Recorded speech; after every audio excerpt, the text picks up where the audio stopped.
आज के वीडियो में हम लोग देखेंगे स्पेक्ट्रम बुक का chapter number 3 advent of Europeans in India. तो चलिए बिना देरी किए हुए वीडियो स्टार्ट करते हैं। तो जैसे ही आप चैप्टर शुरू करेंगे तो सबसे पहला क्वेश्चन आएगा, why Europeans wanted to discover route to India, यानी कि यूरोपियंस इंडिया आने का रूट क्यों डिस्कवर करना चाहते थे। इसका पहला पॉइंट है कि 15वीं सेंचुरी यूरोप में पुनर्जागरण की भावना बनी हुई थी, वो नए नए जगह एक्सप्लोर करना चाहते थे। इसके अलावा यूरोप में शिप मेकिंग और नेविगेशन में बहुत सारे इन्वेंशंस हुए, डिस्कवरी हुए। इसके अलावा रैपिड इकोनॉमिक डेवलपमेंट था वहाँ। कल्टीवेशन यानी खेती के अंदर जो लैंड था उसका बहुत ही एक्सपेंशन हो रहा था। साइंटिफिक क्रॉप मैनेजमेंट वो लोग अपना रहे थे, जैसे क्रॉप रोटेशन एक्सेट्रा। और इसी के साथ क्या हुआ कि वहाँ मीट का प्रोडक्शन बहुत ज़्यादा बढ़ गया। तो मीट का प्रोडक्शन अगर बढ़ेगा तो उसको प्रिजर्व करने के लिए और कुक करने के लिए स्पाइसेस का ज़रूरत पड़ता है, और स्पाइसेस मिलता है इंडिया में, इसीलिए वो इंडिया का रूट खोजना चाहते थे। अब जब हमें ये पता चला कि वो इंडिया क्यों आना चाहते थे, तो अगला क्वेश्चन है कि आखिर सी रूट ही क्यों आना चाहते, तो लैंड से भी आ सकते थे। तो क्या हुआ कि मिडिल ईस्ट में अरब और टर्की में ओटोमन एम्पायर बहुत ज़्यादा स्ट्रांग हो गया और उसने पूरे लैंड रोड को ब्लॉक कर दिया। अब अगर कोई भी कमोडिटी इंडिया से यूरोप अगर जाना है तो उसे जाना पड़ता था ओटोमन एम्पायर से होके, जहाँ पे ओटोमन एम्पायर बहुत ह्यूज अमाउंट ऑफ टैक्स वसूलते थे, जिस कारण से उसका रेट कॉस्ट बहुत ज़्यादा बढ़ जाता था। इसलिए यूरोपियंस के पास एक ही रास्ता बचा, वो है सी रूट का। तो सबसे पहले आए वास्को डी गामा। मई 1498 को वास्को डी गामा 3 शिप्स के साथ पुर्तगाल से इंडिया पहुँचे। इंडिया में पहुँचे कहाँ? केरला के कैलीकट में। केरला के कैलीकट में उस समय राज था हिंदू रूलर जमोरिन का। जमोरिन ने उनका बहुत अच्छे से स्वागत किया, क्योंकि जमोरिन को पता था कि उसके राज्य में का ह्यूज शेयर ऑफ टैक्स आता है उसके पोर्ट से, इसलिए अगर नए ट्रेडर आ रहा है तो उसका तो फ़ायदा ही है, इसलिए उसने स्वागत किया। उस भोले भाले जमोरिन को क्या पता था कि वास्को डी गामा का असली मंशा क्या है। तो यहाँ वास्को डी गामा रुका 3 महीने के लिए, और जब यहाँ से वापस सारे गुड्स और कमोडिटीज़ लेके गया और उसे पुर्तगाल में बेचा, तो उसको फ़ायदा हुआ 64 टाइम्स, 64 गुना ज़्यादा फ़ायदा हुआ। इससे भाई वास्को डी गामा तो बहुत खुश हो गया, और फिर 1501 में वापस आ गया शिप लेके और पहुंचा सीधे जमोरिन के पास। और जमोरिन को जाके बोला कि आप मुझे यहाँ पे ट्रेड की मोनोपोली दे दीजिए, यानी कि अरब्स और जितने भी मुस्लिम ट्रेडर्स हैं उन सबको यहाँ से हटाइए, यहाँ सिर्फ ट्रेड करेंगे पोर्टुगीज़। लेकिन जमोरिन ने इसके लिए सीधा मना कर दिया, क्योंकि जमोरिन को टैक्स तो वो मुस्लिम ट्रेडर्स भी देते थे, तो जमोरिन क्यों रोकने जाएगा। तो जमोरिन ने मना कर दिया, जिससे कि वास्को डी गामा बहुत काफ़ी नाराज़ हो गया, और वास्को डी गामा और जमोरिन के बीच का रिलेशनशिप वहीं पर ख़त्म हो गया। इसके बाद आता है फ्रांसिस्को डी अल्मीडा। साल 1505 में पोर्टुगल के किंग ने फ्रांसिस्को डी अल्मीडा को अपॉइंट किया governor of Portugal in India, और इनका टर्म था 3 साल का, यानी कि फ्रांसिस्को डी अल्मीडा को इंडिया का गवर्नर बनाया गया 3 साल के लिए। इनको कुछ काम दिए गए। इनका सबसे मेन काम था कि उन पोर्टुगीज़ पावर को इंडिया में कंसोलिडेट करना है। इसकी जो पॉलिसी थी उसको बोला जाता है ब्लू वाटर पॉलिसी या फिर कार्टेज सिस्टम। इसका मानना था कि अगर ईस्टर्न ट्रेड पे मोनोपोली चाहिए पोर्टुगीज़ को, तो पुर्तगाल को इंडियन ओशन का सुपर पावर बनना होगा।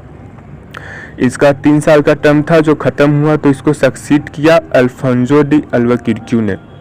अल्फोंसो डी अल्बुकर्क्यू, हम लोग जो अल्फोंसो आम खाते हैं वो भी इसी के नाम पे है। इसी को real founder of Portuguese power कहा जाता है। He was the real founder of Portuguese power in India. इसने बहुत सारे बेसेस बनाए मालाबार में, ऑर्मुज़ में, मलक्का में, कई जगहों पे, और पोर्टुगीज़ पावर को इसी ने असल मायने में कंसोलिडेट किया इंडिया में। इसने सुल्तान ऑफ बीजापुर से 1510 में गोवा को एक्वायर किया, बहुत आसानी से एक्वायर कर लिया। और हाँ, इसी ने सती प्रथा को भी एबोलिश किया था, और इसने अपने लोगों को इनकरेज किया लोकल वाइफ्स रखने के लिए, यानी इंडियन लड़कियों से शादी करने के लिए, ताकि वो लोग यहाँ परमानेंटली सेटल हो सकें। अब इसके बाद आता है नीनो डी कुन्हा। ये भी हमारे इंडिया का गवर्नर था, पोर्टुगीज़ गवर्नर था, जिसने जो अपॉइंट हुआ नवंबर 1529 में। इसके कुछ मुख्य काम में से एक है कि इसने पोर्टुगीज़ गवर्नमेंट के हेडक्वार्टर को कोच्चि से गोवा। इसके टाइम पे क्या हुआ कि गुजरात के राजा थे बहादुर शाह, जिस पे हमला कर दिया हुमायूं ने, मुगल किंग हुमायूं ने।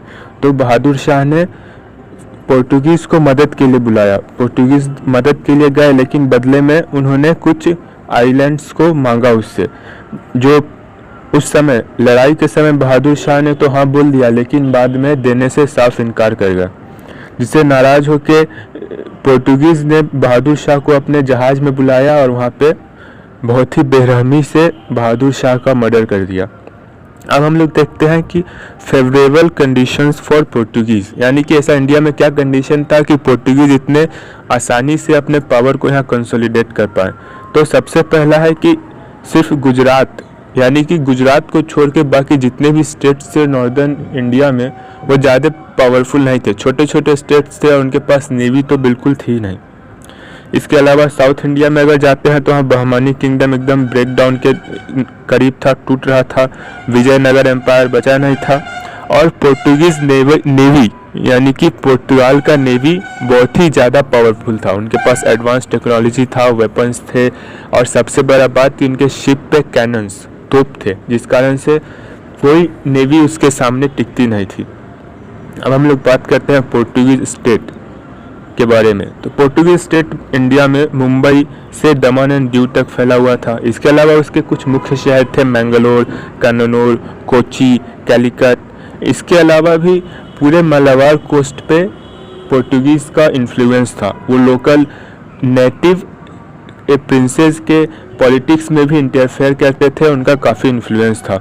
एडमिनिस्ट्रेशन के लिए सबसे हेड को वायसराय बोला जाता था, जो कि सेक्रेटरी और बाद में काउंसिल के सलाह पर काम करते थे।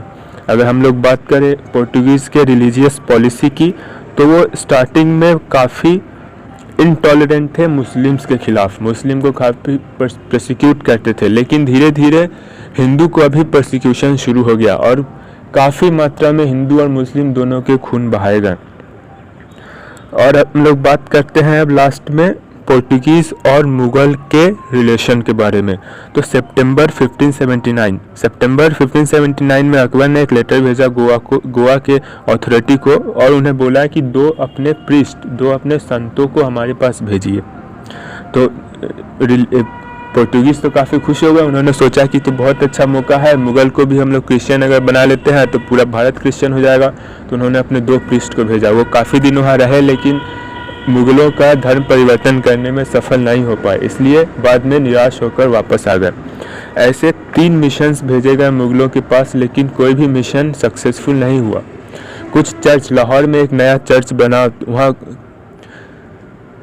क्रिश्चियंस लिबर्टी के साथ अपने धर्म को फॉलो कर सकते थे, लेकिन मुग़लों को क्रिश्चियन बनाने में उन्हें सफलता नहीं मिली, और धीरे धीरे मुग़लों और पोर्टुगीज़ का भी रिश्ता ख़राब होने लग गया। इसके पीछे का कारण ये था कि पहली बात तो English captain William Hawkins Mughal court में गए थे, उनके नेवल पावर से मुग़ल्स काफ़ी इम्प्रेस थे।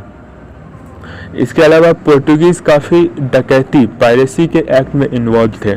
पोर्टुगीज़ ने काफ़ी मुग़ल शिप को कैप्चर कर लिया था, और साथ ही साथ हुगली के सॉल्ट ट्रेड को पोर्टुगीज़ ने बिल्कुल मोनोपोलाइज करके रखा हुआ था, जिस कारण से मुग़ल काफ़ी नाराज़ थे पोर्टुगीज़ से, और इसीलिए धीरे धीरे उनमें रिलेशन ख़राब होते गया। और मुग़ल किंग शाहजहां ने अपने बंगाल के गवर्नर कासिम खान को ऑर्डर किया कि जाओ हुगली को सीज करो और वहाँ से पोर्टुगीज़ को भगा दो। आज के लिए वीडियो यही ख़त्म करते हैं। अगले वीडियो में हम लोग देखेंगे द इंग्लिश और फ्रेंच, इसके अलावा first Carnatic war, second Carnatic war और थर्ड कर्नाटिक वॉर। तो चैनल सब्सक्राइब कर दे और बेल बटन ज़रूर दबा दे, ताकि अगले वीडियो का नोटिफिकेशन सबसे पहले आपके पास पहुंच सके।